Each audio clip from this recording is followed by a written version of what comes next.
When good intentions clash with old wiring, why change feels hard, and what to do about it. Ever notice how your emotions support your current habits, even when those habits are the things you're trying to change? That's not a flaw, it's wiring. Your feelings are truthful in the sense that they accurately reflect your most dominant thoughts, beliefs, and habits.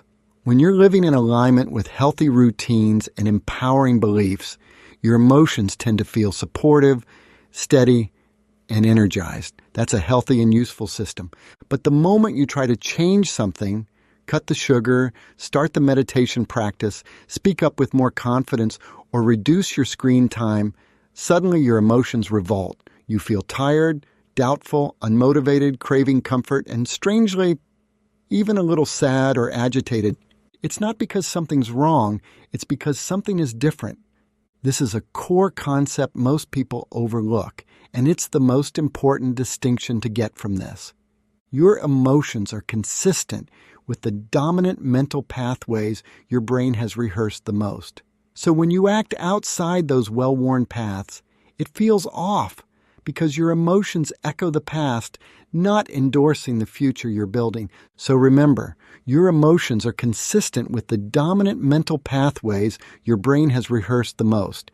In other words, it will feel more familiar when you stick with your old habits, good or bad.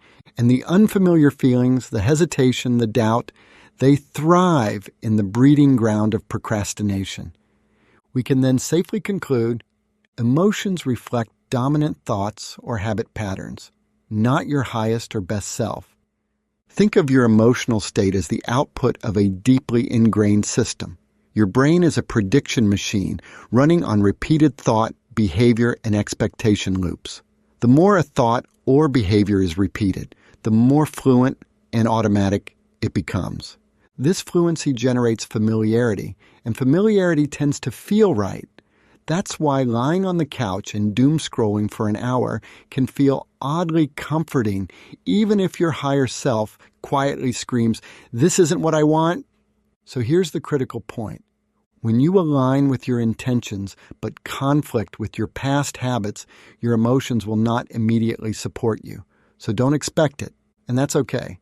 The myth of, "I need to feel like it." This is where most change efforts go wrong. We wait to feel ready, motivated, clear, and energized. But those feelings are produced by repetition and momentum, not by daydreams and resolution. Instead, we literally have to build neural familiarity in our brains so that the habit feels good to us. That takes practice and doing. If you're waiting to feel like meditating before you sit down, or waiting to feel like working out before putting on your sneakers, you may be waiting a long time, at least at first. What you'll find, however, is that once you act, emotions begin to follow. That's how rewiring works. Action first, emotion second. Over time, the emotional resistance weakens and eventually reverses. We just have to keep at it for a while, and soon we will get there. How to make change stick, even when you don't feel like it. Let's simplify this. If you want to shift habits and follow through on your intentions, there are 3 key principles that will support you. Master these, and you'll notice a dramatic change, not only in what you do, but in how you feel while doing it. 1. Clarify and emotionally anchor your why. Your why is your emotional compass. It's what keeps you grounded when the winds of habit and emotion try to knock you off course. But here's the key. Your why can't live in your head. It needs to live in your body. That means you must emotionally connect to it, visualize it, feel the impact, imagine the relief, freedom, or joy that comes from making this change, and hold that image in your mind and heart every day. For example, don't just say, "I want to be healthier." Say, "I want to feel light, strong, and fully alive so I can hike with my daughter next summer and not hold her back." That's a visceral why, one that motivates when emotions say, "Just take a day off." Revisit your why often, especially when you don't feel like doing the thing you promised yourself.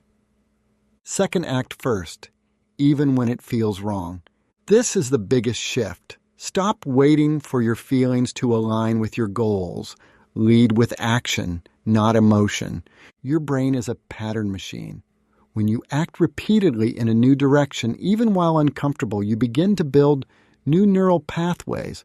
Over time, those pathways start to feel right, but not at first.